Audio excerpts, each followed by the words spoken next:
Hello friends, welcome to study with TNG.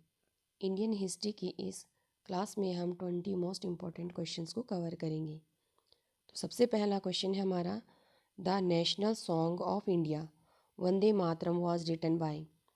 जो भारत का राष्ट्रीय गीत है वंदे मातरम, वो किसके द्वारा लिखा गया था? तो वंदे मातरम लिखा गया था बंकिम चंद्र चट्टोपाध्याय के द्वारा या बंकिम चंद्र चटर्जी के द्वारा।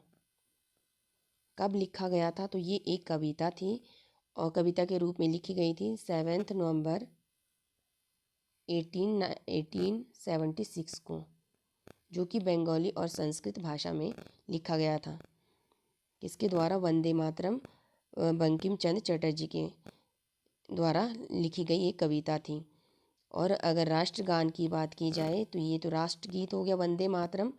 और अगर राष्ट्रगान की बात की जाए तो राष्ट्रगान किसके द्वारा लिखा गया था? जनगण मन रविंद्रनाथ टैगोर के द्वारा। तो राष्ट्रगान है जनगण मन। फिर next is, in which Bengali fictional novel Vande Mataram song was published in 1882। तो वंदे मातरम जो नेशनल सॉन्ग है वो किस बंगाली फिक्शन नॉवल में उसको पब्लिश किया गया था? 1882 में। तो उसको पब्लिश किया गया था आनंद मठ में, जो कि उपन्यास है किसका उपन्यास था ये? बंकिम चंद्र चटर्जी के द्वारा लिखा गया उपन्यास। इसमें इसको शामिल किया गया था वंदे मातरम को। फिर नेक्स्ट है, Vande Mataram was sung for the first time in 1896 by Rabindranath Tagore at the. Vande Mataram को पहली बार गाया गया था 1896 में रविंद्रनाथ टैगोर के द्वारा। किस अधिवेशन में? तो वो गाया गया था कलकत्ता के कांग्रेस अधिवेशन में या कलकत्ता कांग्रेस सेशन में 22 जून 1896 को। फिर नेक्स्ट है, Netaji Subhash Chandra Bose form the All India Forward Bloc. Netaji Subhash Chandra Bose के द्वारा फॉरवर्ड ब्लॉक की स्थापना कब की गई थी? तो वो की गई थी 1939 में। कांग्रेस से इस्तीफा देने के बाद, कांग्रेस के अध्यक्ष पद से इस्तीफा देने के बाद उन्होंने फॉरवर्ड ब्लॉक की स्थापना की थी सुभाष चंद्र बोस के द्वारा। फिर नेक्स्ट है, Subhash Chandra Bose became the supreme commander of Indian National Army. Subhash Chandra Bose को किस वर्ष इंडियन नेशनल आर्मी का सुप्रीम कमांडर बनाया गया था, जिसको आज़ाद हिंद फौज भी कहा जाता है, आज़ाद हिंद फौज के नाम से भी जाना जाता है। इसकी स्थापना किसने की थी? तो स्थापना की थी रास बिहारी बोस ने, रास बिहारी बोस के द्वारा 1942 में। और इसका सुप्रीम कमांडर सुभाष चंद्र बोस को कब बनाया गया था? 1943 में। और इसकी स्थापना की गई थी टोक्यो में। फिर नेक्स्ट है, on 1 January in 1923 Chittaranjan Das along with Motilal Nehru formed which party. Chittaranjan Das और मोतीलाल नेहरू के द्वारा किस पार्टी की स्थापना की गई थी 1 जनवरी 1923 को? तो उनके द्वारा स्वराज पार्टी की स्थापना की गई थी। महात्मा गांधी जी के असहयोग आंदोलन को वापस लेने के कारण, महात्मा गांधी से इनके मतभेद होने के कारण इन्होंने चितरंजन दास और मोतीलाल नेहरू ने कांग्रेस को छोड़ दिया था और उन्होंने स्वराज पार्टी की स्थापना की थी 1923 में। In which session did Congress declared complete independence या पूर्ण स्वराज। तो कांग्रेस ने कब पूरी तरह से इंडिपेंडेंस या पूर्ण स्वराज घोषित किया था? तो वो किया था कौन से अधिवेशन में? तो वो किया था लाहौर सेशन में 1929 में, लाहौर अधिवेशन में। फिर नेक्स्ट है,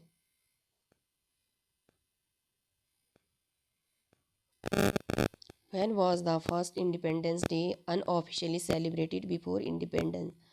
आज़ादी से पहले पहली बार कब अनऑफिशियली इंडिपेंडेंस डे सेलिब्रेट किया गया था? तो वो किया गया था 26 जनवरी 1930 को। और इसी डे के उपलक्ष्य पर 26 जनवरी 1950 को आफ्टर इंडिपेंडेंस भारत का संविधान लागू किया गया था 26 जनवरी 1950 को। फिर नेक्स्ट है the first round table conference was held in the year. जो पहला गोलमेज सम्मेलन था लंदन में हुआ था, तो उसके अध्यक्ष पहली बार वो कब किया गया था, तो वो किया गया था आपका पहली फर्स्ट राउंड टेबल कॉन्फ्रेंस हुई थी 12 नवंबर 1930 को। इसमें भारत से कांग्रेस ने की तरफ से किसी ने भी भाग नहीं लिया था। सेकंड राउंड टेबल कॉन्फ्रेंस हुआ था आपका 7 सितंबर 1931। इसमें गांधी जी ने भाग लिया था। इस वाले सम्मेलन में गांधी जी शामिल हुए थे और इसी समय 1931 में गांधी जी और इसी समय विंस्टन चर्चिल ने महात्मा गांधी को अर्धनग्न फकीर से पुकारा था। अर्धनग्न फकीर कहा था महात्मा गांधी को विंस्टन चर्चिल ने। फिर तीसरी जो गोलमेज सम्मेलन हुआ था, तो वो हुआ था आपका 17 नवंबर 1932 को। और इन तीनों सम्मेलन में भाग लिया था एकमात्र भारतीय भीमराव अंबेडकर ने। और ये दलित समुदाय का प्रतिनिधित्व कर रहे थे। फिर नेक्स्ट है who founded the All India Harijan Samaj in 1932। All India Harijan समाज की स्थापना किसने की, किसके द्वारा फाउंड किया गया था, तो ये फाउंड किया गया था महात्मा गांधी के द्वारा हरिजनों और दलितों में होने के प्रति होने वाले अनटचेबिलिटी छुआछूत को ख़त्म करने के लिए के प्रयासों को के लिए किया गया था। ऑल इंडिया हरिजन समाज को फाउंड किया गया था। फिर नेक्स्ट है to whom Gandhi ji gave the title Deen Bandhu. Gandhi ji ने किसको दीन बंधु का टाइटल दिया था, तो वो थे C.F. एंड्रयूज़, जो कि गांधी जी और रविंद्रनाथ टैगोर के काफ़ी अच्छे मित्र थे और इन्होंने प्रवासी भारतीयों के लिए काफ़ी काम किया था। ऑन 12 मार्च 1930 दांडी मार्च और साल्ट सत्याग्रह स्टार्टेड फ्रॉम। 12 मार्च को जो दांडी मार्च शुरू किया गया था, दांडी यात्रा शुरू की गई थी, वो कहाँ से शुरू की गई थी, तो वो की गई थी साबरमती आश्रम, जो कि है आपके अहमदाबाद के पास। और ये यात्रा 12 मार्च से चली थी और कब ख़त्म हुई थी, 6 अप्रैल 1930 को, 1930 को। कितने दिन की यात्रा थी ये, 24 दिन की यात्रा थी। और इसमें कितने गांधी जी के अनुयायियों ने भाग लिया था, तो 78 अनुयायियों ने भाग लिया था फॉलोवर्स के साथ। और 322 किलोमीटर पैदल यात्रा की थी। और 6 अप्रैल 1930 को नमक बनाकर इन्होंने नमक कानून को तोड़ा था और सभी ने अवज्ञा आंदोलन की शुरुआत की थी। फिर नेक्स्ट है Sidhu and Kanhu were the leader of which tribe community या ट्राइबल रिबेलियंस। तो जो ये सिद्धू और कान्हू मुर्मू थे, ये संथाली ट्राइब्स थे और ये संथाली रिबेलियंस थे। इन्होंने अंग्रेज़ों के अगेंस्ट रिबेलियन किया था, विद्रोह किया था 1855-56 में। और ये झारखंड से बिलोंग करते थे। Who is regarded as the mother of Indian revolution. भारतीय क्रांति की जननी किसको कहा जाता है, तो वो है भीखाजी कामा। मैडम भीखाजी कामा को भारतीय क्रांति की जननी कहा जाता है। और इनके द्वारा ही पहली भारतीय महिला थी जिन्होंने विदेश में तिरंगा को फहराया था।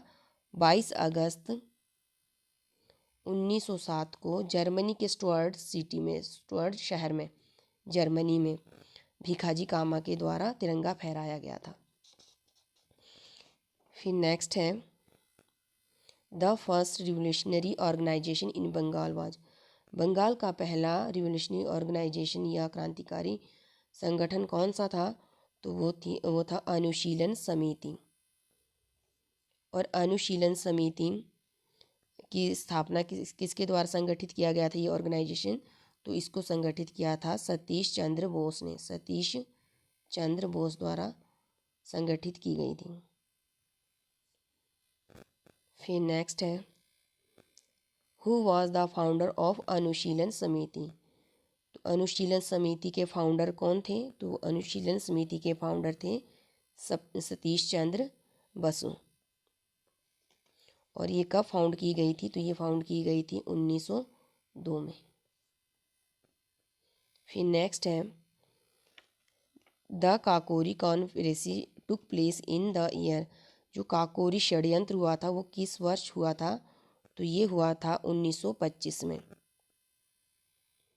1925 में जो हिंदुस्तान रिपब्लिक एसोसिएशन बनाया गया था 1924 में सत्येंद्र सान्याल के द्वारा।